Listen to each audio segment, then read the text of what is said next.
Sejam todos bem-vindos a mais uma palestra da Semana do Linux, o primeiro congresso online gratuito de GNU, Linux e tecnologias livres. Olá pessoal, bem-vindos à Semana do Linux. Essa é a nossa palestra Formas Realistas com Inkscape. Eu estou bastante feliz com a presença de todos vocês aí assistindo a nossa palestra e ao nosso evento. Eu espero que vocês aprendam muito e aproveitem muito de todo o conteúdo que nós estamos disponibilizando. E gostaria de lembrar a vocês que é possível assistir essas palestras. Depois é só vocês adquirir o nosso pacote premium aí, que vai ter as palestras, áudios, tudo disponível depois que o evento acabar para vocês, tranquilo? Bom, vamos nessa. Esse cara da foto aí do lado sou eu. O meu nome é Jonathan. Eu sou cientista da computação pela UFMT. Eu tenho atualmente trabalhado em design, principalmente para a Linux Solutions, que é a patrocinadora master do evento Semana do Linux.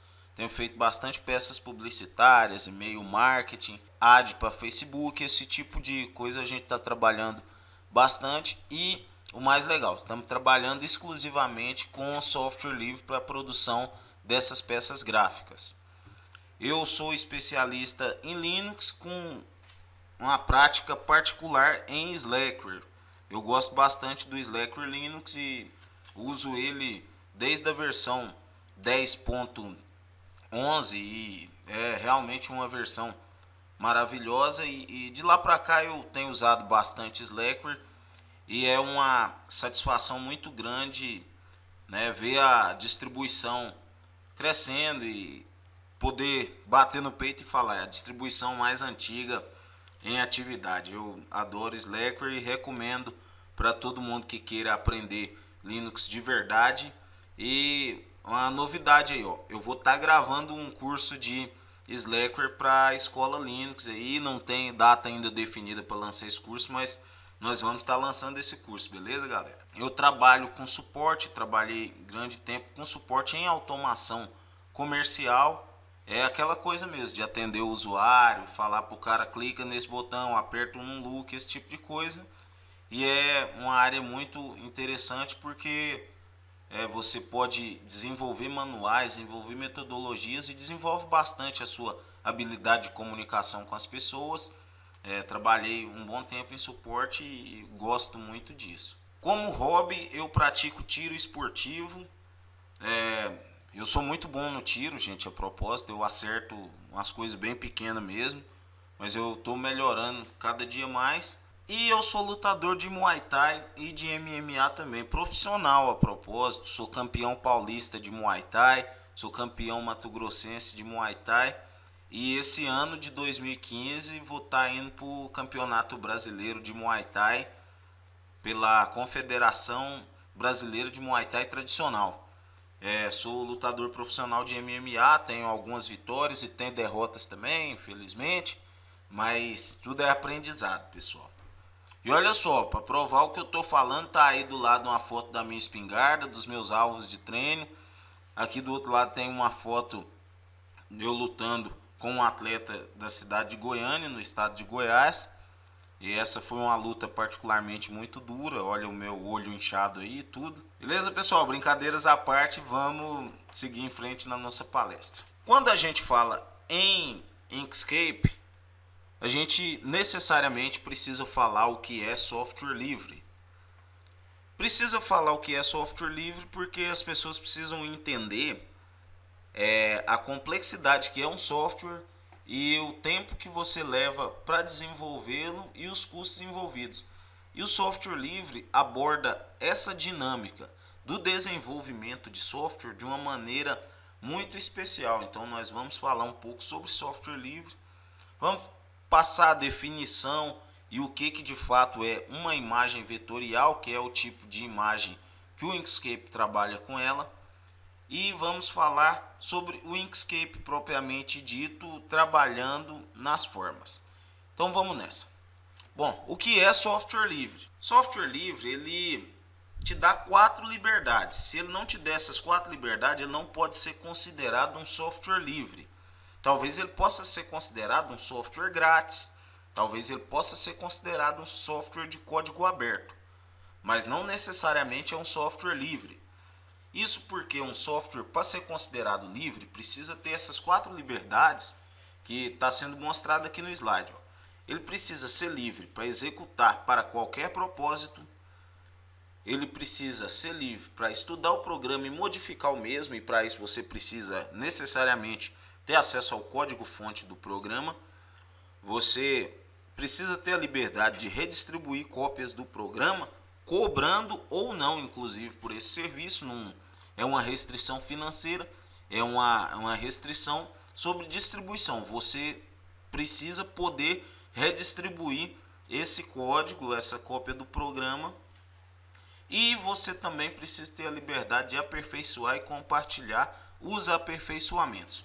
Essas 4 liberdades básicas garantem que o software seja considerado um software livre. Agora vamos entender o que a liberdade de fazer essas coisas pode mudar na vida de um software. Bom, se eu puder estudar e modificar o programa, por exemplo, eu vou poder adequar ele às situações que o desenvolvedor original não preveu. Então, em algum ponto eu descubro que eu tenho uma situação particular que não resolve a codificação original do programa. Então eu vou lá mudar ele para poder atender o meu propósito, e também vai ter mais gente que pode ter essa mesma demanda que eu, e eu vou poder distribuir isso para que as pessoas consigam trabalhar da mesma maneira que eu trabalho, sem dificuldade com esse programa. Executar o programa para qualquer propósito, quer dizer, eu vou poder usar o meu programa da forma que eu bem entender, sem restrições de licença ou de quantidade de máquinas que eu posso rodar o mesmo e essas coisas desse tipo. Eu vou poder redistribuir cópias do programa, quer dizer, você tem lá o seu pendrive, você vai passar o código do programa ou mesmo o executável do programa para outra pessoa poder usar também, e isso é perfeitamente legal e inclusive encorajado por softwares livres. E aperfeiçoar e compartilhar os aperfeiçoamentos. É muito interessante que você compartilhe os aperfeiçoamentos que você fez, porque você está contribuindo para o crescimento do programa e para o alcance dele de outras pessoas. Bom, essas são as 4 liberdades que definem um software como livre, e o nosso querido Inkscape, que é o objeto abordado hoje aqui, realmente possui essas liberdades. Imagens vetoriais, pessoal. Existe uma diferença muito grande uma imagem vetorial para uma imagem bitmap. Por que a gente sempre define o que é imagem vetorial, o que é imagem bitmap?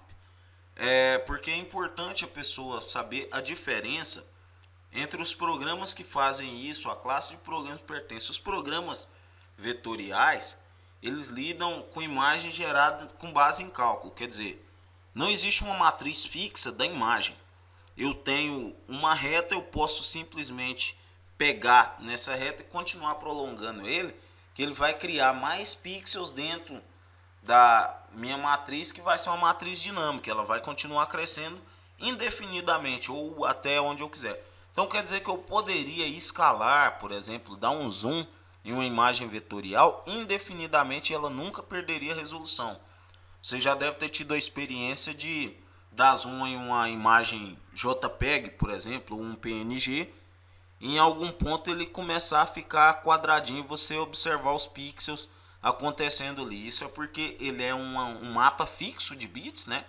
E aquele mapa fixo ali coloca os pixels dentro de uma matriz definida. Então, quando você começa a aplicar o zoom, não são criados mais pixels e ela chega a um ponto de perder a resolução. Isso não acontece com a imagem vetorial. Você pode modificar uma imagem por pontos e coordenada, quer dizer, eu tenho ali uma reta, eu posso clicar no meio dela e puxar ali, fazer virar uma curva, eu posso criar um novo ponto, e esse tipo de coisa não acontece com um mapa de bits pronto, que é uma imagem bitmap.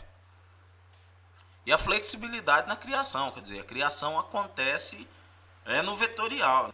É no vetorial que você vai poder criar barras diferentes, você vai poder criar círculos e essa coisa e ter todo o controle em cima desses gráficos que você criou.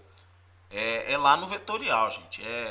O pessoal trabalha bastante isso e depois leva lá para o programa editor de bitmaps somente para finalizar a imagem, aplicar alguma espécie de efeito, cortar alguma coisa, finalizar realmente a imagem, mas a produção tá a maioria no vetorial. Aqui a gente tem a foto desse cachorro, ele é uma imagem bitmap. Interessante, uma imagem do mundo real você não vai capturar ela em vetor, você vai capturar ela em bitmap. Uma foto, por exemplo, vai sair para você em bitmap. Até porque não dá para o seu equipamento capturar a imagem e já criar ela como um vetor. Ele vai capturar o mapa de bits atual do que está rolando. Inclusive consegue aplicar nitidez melhor na foto e tudo. Então olha, a gente tem a foto de um cachorro aí que ele é um bitmap. Vetorial versus bitmap. Não acredito que seja nenhuma queda de braço e nenhuma situação onde você escolhe um ou outro. Eu acredito que cada situação demanda um tipo de criação. Às vezes você vai usar o vetorial e depois ele vai virar o bitmap, ou às vezes você vai pegar aquele bitmap e somente fazer uma montagem, uma composição em cima dele. Isso é bastante utilizado dependendo da situação que você tiver. Hoje os principais softwares que a gente tem de vetorial são o CorelDRAW, que é unanimidade aí entre essas gráficas de pequeno porte, todo mundo, e o Adobe Illustrator, o que vem sendo padrão de mercado principalmente para as grandes agências de design, de marketing, aí o pessoal usa bastante o Adobe Illustrator. Cada um tem as suas particularidades e eu acredito que o Inkscape seja melhor.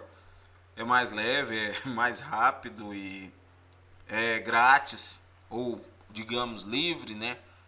Não necessariamente ele é sem custos, porque alguém está ajudando a financiar o desenvolvimento, mas mesmo assim é um software excelente e eu recomendo a todos. Vamos falar sobre o Inkscape. Olha só, o Inkscape é livre e grátis também. Livre, ele possui todas aquelas liberdades que eu já citei anteriormente. E grátis significa que você vai poder baixar ele gratuitamente. Ele é leve e é rápido. Para vocês terem uma ideia do quanto ele é leve, você abre ele e ele ocupa cerca de 200 MB de memória em funcionamento. Quer dizer, é uma coisa realmente surpreendente. As outras coisas iam ocupar aí 400, 500 MB de memória seu facilmente, sem contar que eles são pesados, inclusive para você fazer o download eles são grandes, né? São arquivos com quase 1 GB e o Inkscape tem 70 MB, 60 MB, dependendo da versão que você baixar, se for 32 ou 64 bits, tem uma diferença de tamanho.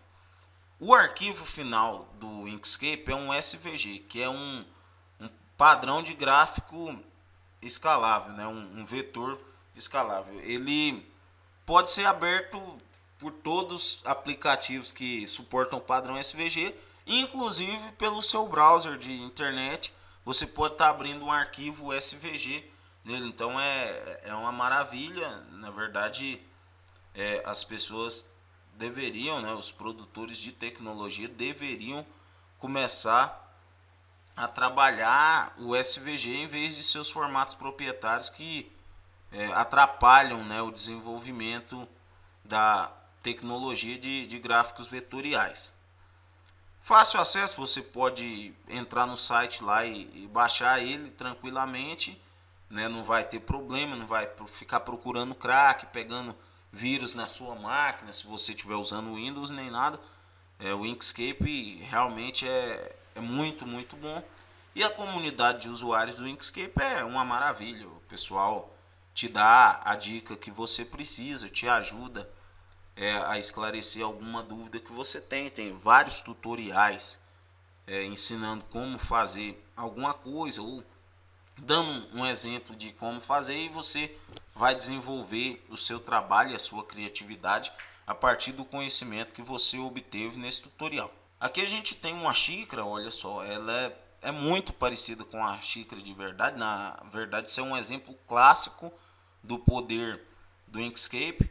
As pessoas trabalhando com o Inkscape é realmente maravilhoso. Essa xícara eu vou assumir para vocês que eu ainda não dou conta de fazer coisa nesse nível, não estou lá ainda, mas eu vou chegar lá, vou continuar, né, trabalhando e aprimorando minhas habilidades. Mas isso é um exemplo muito bom, assim, de uma perícia enorme do artista que fez isso com o Inkscape.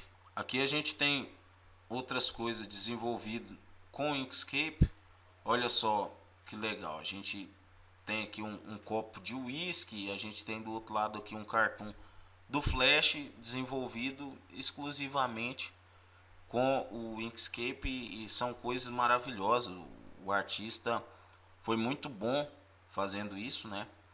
E é tudo habilidade. Olha só, a sombra, a luz, que é o assunto que nós vamos tratar mais para frente nessa palestra. Que a gente tem um pêssego também desenhado aqui, olha só, caindo um líquido, eu acredito que seja leite ou alguma coisa assim, em cima desse pêssego, mas é de um realismo grande, né, esse desenho que o artista fez aqui com o Inkscape, provando que você é capaz de fazer qualquer coisa com o Inkscape, desde que você tenha habilidade para o mesmo. Agora, tratando do nosso assunto da palestra, o que faz um objeto realmente parecer real?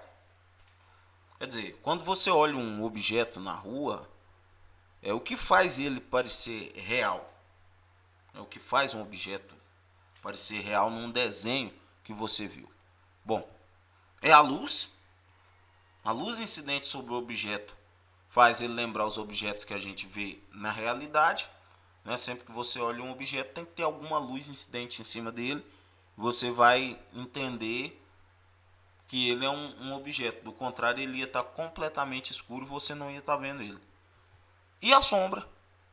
Olha só, a luz e a sombra faz um objeto parecer real em nível de desenho, porque é isso que a gente vê no mundo real. A sensação que você tem de ver a coisa, de ter um lado mais escuro, outro lado mais claro, aquela noção de profundidade, vem da luz e da sombra. Aqui eu tenho a interface padrão do Blender 3D.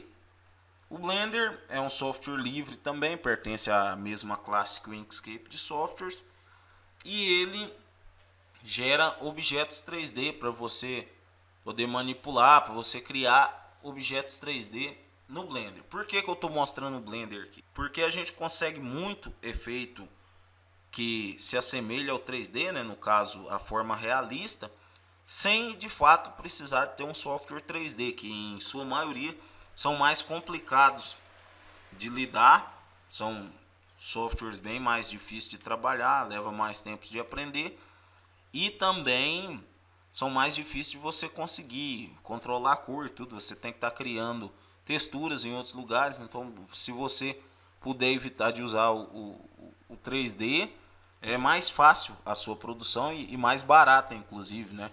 Não é todo lugar que você vai achando um profissional que trabalha legal com 3D, mas no vetorial é só ter algumas técnicas ali que você consegue produzir muita coisa legal usando o software 2D mesmo. Aqui a gente tem a interface padrão do Inkscape, ó. 2D é como se você tivesse mesmo o papel lá na sua mesa para desenhar. Aqui duas barras, largura e altura, e é isso que você tem mesmo no desenho 2D. Aqui você não tem mais nada. Então fica a cargo da sua perícia em utilizar o software, criar essa impressão 3D nas coisas. Olha só, a sombra criando relevos.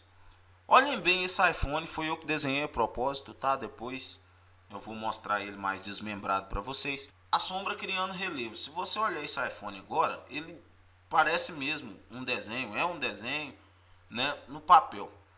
Mas olha só o que acontece quando a gente adiciona uma sombra nele. Agora você tem uma noção de perspectiva. Olha só, você olha para ele parece que ele está em primeiro plano e o papel está em segundo plano. Olha a sombra ali atrás. E em cima também, se você notar, olha aqui, você tem uma luz incidente vindo, um reflexo incidente vindo aqui de cima, que dá uma impressão mais realística nele, ok? A luz criando perspectivas. Olha só, se você prestar atenção, vai parecer que tem uma maré se formando aqui, uma gota d'água caiu gerando algumas pequenas ondas, e aqui você vê um pequeno relevo. O que de fato não existe, é simplesmente a sombra que você está vendo e a luz entrando em contraste uma com a outra, criando essa perspectiva.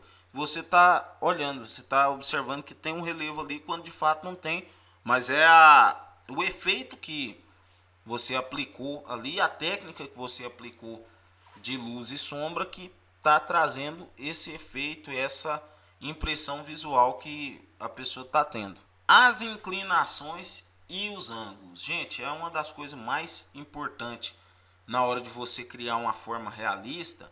Inclinar ou criar um ângulo de forma que pareça mais real.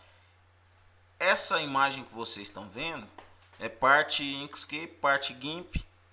Eu trabalhei aplicando uma textura ali no GIMP e o resto foi feito no Inkscape, mas se vocês observarem, ela está inclinada, de modo que você olha, parece que está amontoado aquele tanto de cartão na mesa e tudo. De fato, nunca teve esse cartão amontoado na mesa. Isso aí foi feito antes mesmo de entregar para o cliente, mas é uma coisa que funciona bastante, que vende bastante se você mostrar o produto já em perspectiva, certo?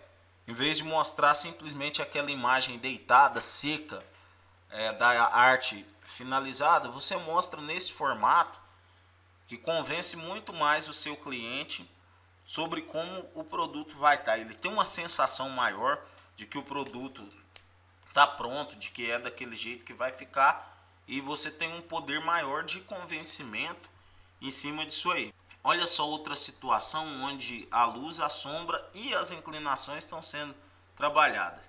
Se vocês notarem, olha só, aqui eu tenho um facho bem discreto de luz em relação aqui embaixo, certo? Isso é uma técnica simples de gradiente que eu estou aplicando lá no Inkscape, e essa inclusive é parte de uma peça publicitária que a gente fez na promoção durante a promoção da semana do Linux, né? Olha só, que vocês podem ver que eu tenho uma espécie de vários vídeos sendo mostrado e um atrás do outro, mas aqui você tem uma impressão que eles estão em um espaço solto e estão realmente um atrás do outro, onde de fato isso não existe, né? É somente uma técnica que eu estou aplicando. Olha só, aqui embaixo, se você notar, essa pequena barra aqui está mais escura do que essa, certo?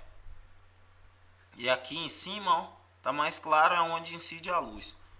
Em contraste com isso, eu inclinei um pouco eles, ó, mudei esse sentido de cá, torci, fiz o giro um pouco deles e também deixei eles a uma distância que mostrasse um pedaço da imagem embaixo. Então isso aqui eu estou aplicando essa técnica para dar um pouco de realismo, como se eu tivesse vários tapes de vídeo rodando no ar, alguma coisa tipo Minority Report, mas a impressão que você tem é que tá real aquilo ali, dá para pegar naquilo, e é o objetivo do trabalho da gente nisso aqui. Bom, agora vamos agir um pouco. Eu vou desenhar algumas coisas aqui ao vivo para vocês verem, e eu vou estar comentando a técnica que eu estou usando enquanto eu desenho. Vamos nessa. Bom, vamos lá, pessoal, mostrar alguma ação para vocês. Vamos desenhar aqui nessa parte uma bola de sinuca, e nós vamos aplicar os conceitos que eu havia explicado durante a palestra. Bom, vamos criar uma elipse aqui, ó, uma elipse, ok? Para você criar ela, para ela ficar redondinha, você aperta as teclas Shift e Ctrl ao mesmo tempo, que aí ele garante que você vai criar uma elipse redondinha, ok? Vamos colorir essa elipse nossa de preto e vamos duplicar essa elipse. Usando Ctrl D você pode duplicar a elipse. Tranquilo? Duplicou ela, ó, eu vou pintar ela de marrom. Esse pode ser esse marrom mesmo, é bem claro, quase um alaranjado, mas é da casa do marrom. Tá tranquilo. Eu vou aplicar um gradiente em cima dessa elipse que eu dupliquei. A tecla G garante o gradiente para mim. Olha só, o gradiente é um gradiente do tipo radial, ele é um gradiente circular, tá? Não é um gradiente linear, aquele que começa e termina absolutamente. Tranquilo? Olha só, agora eu vou direcionar esse gradiente na posição que eu quero e olha só, esse gradiente nosso aqui já é o que nós comentamos mais cedo, que é a luz, né? Isso aqui já é a luz incidente em cima do objeto que a gente está trabalhando, ok? Criei, vamos duplicar uma terceira vez essa elipse. Olha só, dupliquei e eu vou pintar ela de branco. Uma vez pintada de branco, eu vou apertar as teclas Ctrl e Shift e vou clicar nessa alça e vou diminuí-la de tamanho. Por que eu estou fazendo isso? Bom, a essa altura você já deve ter desconfiado do que essa elipse vai ser. Ela vai ser a nossa bola branca central que vai abrigar o 8. E eu vou deslocar ela um pouco para o canto, ok? E um pouco para baixo. O que é isso? Eu estou adicionando uma perspectiva nesse momento aqui. Não sei se vocês notaram. Eu já estou adicionando nela uma perspectiva. Feito isso, eu vou digitar o número 8 e vou escalar ele, ó, Ctrl Shift, escalei o número 8, trouxe ele para cá e coloquei o 8 dessa nossa bola. Eu não sei se vocês observaram, mas parece que o 8 está muito em pé em relação ao ângulo que a bola devia estar, né? Se a bola estava meio rolando para frente, ela não devia estar assim. Então o que nós vamos fazer? Nós vamos pegar esse 8 e vamos deitar ele um pouco, olha só, pouca coisa, ok? Já dá uma impressão que a bola está rolando para frente, enquanto a esse círculo, ele não devia estar nesse formato. O que nós vamos fazer com ele? Nós vamos aqui em objeto, vamos clicar em transformação e vamos inclinar esse círculo em menos 0,400. É menos, viu, gente? Aqui na frente. E vamos aplicar uma, duas. Pronto, olha só. O círculo também está um pouco deitado. Então a gente tem uma impressão de movimento nessa direção. Bom, tranquilo. A nossa bola está praticamente pronta. Faltando pouquíssimos detalhes para ela ganhar uma aparência bem legal de uma coisa realística. Nós vamos fazer agora é aplicar um reflexo em cima dessa bola. O que nós vamos fazer? Selecionando essa elipse de fora, nós vamos duplicar ela novamente e pintar ela de branco. Olha só, sumiu tudo, né? Mas não se preocupem. Vamos deixar ela com 30% só de opacidade. Olha só, 30%. E vamos achatar ela um pouco. Olha só, ela vai ser o nosso reflexo. Vamos deixar ela pegando um pouquinho aqui em cima do 8 para ficar legal. Beleza, fizemos isso. Ela não está adequada ao tamanho que nós precisamos, ok? Se você pintar ela de outra cor, olha só, está sobrando partes dela. O que nós vamos fazer nisso? Vamos duplicar mais uma vez a elipse de baixo. Pode até pintar ela de outra cor, se for facilitar para vocês. Nós vamos selecionar a elipse achatada com a elipse que foi duplicada. Vamos aqui em caminho e vamos pedir a interseção desses objetos. Ou seja, vai sobrar somente o resultado da interseção entre eles. Uma vez feito isso, vamos voltar lá, colorir ele de branco, olha só. Está o reflexo aqui. E vamos agora deixar esse reflexo mais suave. Vamos deixar ele mais suave usando um gradiente. Aperta G. Apertando G, olha só, vamos puxar esse gradiente e colocando ele de modo que ele fique um reflexo suave, não seja aquele reflexo que incide com força, ok? É para o reflexo ser uma luz, uma espécie de luz incidindo. E olha só, temos o nosso reflexo em cima da bola. Coisa bem discreta, mas ainda assim visível. Feito isso, já temos a bola, já temos o reflexo, mas ainda falta algumas coisas. A sombra precisa ser feita. Vamos duplicar mais uma vez. Vamos pintar ela de um preto absoluto e vamos achatar essa bola.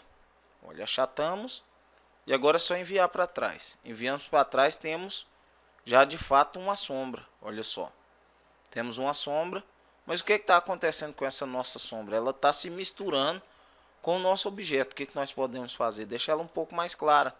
Olha só, deixando ela mais clara, ela é uma sombra e ela não está se misturando com o nosso objeto. Ela cumpre bem o papel dela de sombra, sem atrapalhar a identidade do nosso objeto. Feito isso, o que eu vou fazer? Eu venho aqui, ó, nas propriedades do objeto e coloco um pouco de desfoque nela, para ela ficar uma sombra mais indefinida. Coloquei um pouco de desfoque, é só eu localizar ela onde for do meu agrado e eu vou ter uma impressão de que a bola está rolando, que tem uma sombra, que tem uma luz incidindo em cima dela, ok? Isso é bastante tranquilo de fazer. Eu acredito que vocês com esse simples passo já consigam fazer. E tem mais algumas coisas que nós podemos fazer para deixar isso parecendo algo mais real ainda. O que nós vamos fazer? Adicionar o pano de fundo. Um pano de fundo é o que? Um lugar onde ela ia estar firmada em cima, ela não ia estar solta naquilo. Vamos deixar como isso aqui sendo o solo.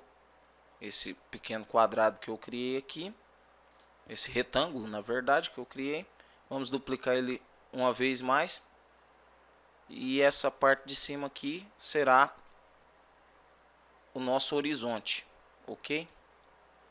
Vamos pintar o nosso horizonte de uma cor qualquer, vamos escolher aqui, pode ser uma espécie de um verde bem claro ou qualquer coisa do tipo, mas vamos deixar aqui sendo esse verde, olha só, e vamos voltar ele a 100%, voltamos ele a 100%, ele recupera a opacidade dele, vamos enviar ele para o fundo, e agora vamos pegar esse quadro cinza, vamos pintar ele de um verde mais escuro, e vamos voltar ele também a 100%, olha só, tá a 100%, vamos enviar ele totalmente para trás, e um passo à frente, olha só, que nós temos.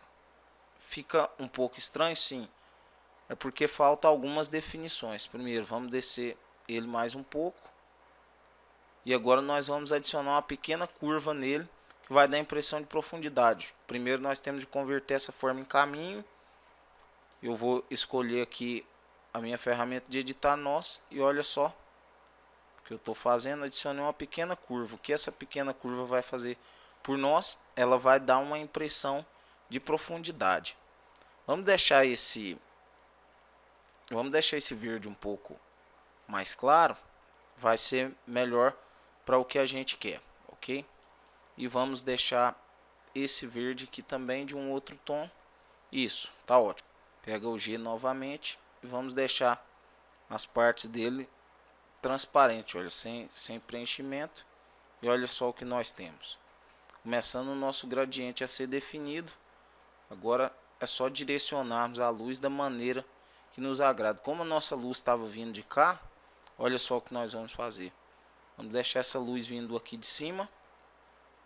Essa luz está vindo de cima, incidindo na bola, que incide em todo o resto e gera inclusive uma sombra aqui. Para tirar as definições exatas, nós podemos, por exemplo, aumentar o desfoque. E olha só o que nós temos. Vamos agrupar todo esse desenho aqui. Ctrl G, agrupei tudo e vamos aplicar um zoom em cima só do desenho. E olha só que legal a nossa forma básica, mas realista. Tem sombra, tem luz incidindo, tem reflexo e é isso. Quem assinar o nosso pacote de palestras terá direito a assistir todas as palestras durante o ano inteiro e mais conteúdo bônus que vocês poderão baixar na área do assinante e também terão cobertura sobre dúvidas ou coisas relativas em relação a essa palestra e mais coisas a respeito de Inkscape. Eu vou estar disponibilizando para vocês também os exemplos que foram usados nessa palestra, a bola de sinuca que a gente trabalhou durante esse vídeo de ação para vocês, tranquilo? Então se inscrevam lá na área do assinante e aproveitem, porque tem muito conteúdo legal e tem professores disponíveis o tempo todo para sanar as dúvidas de vocês. Muito obrigado por terem assistido a palestra e até a próxima.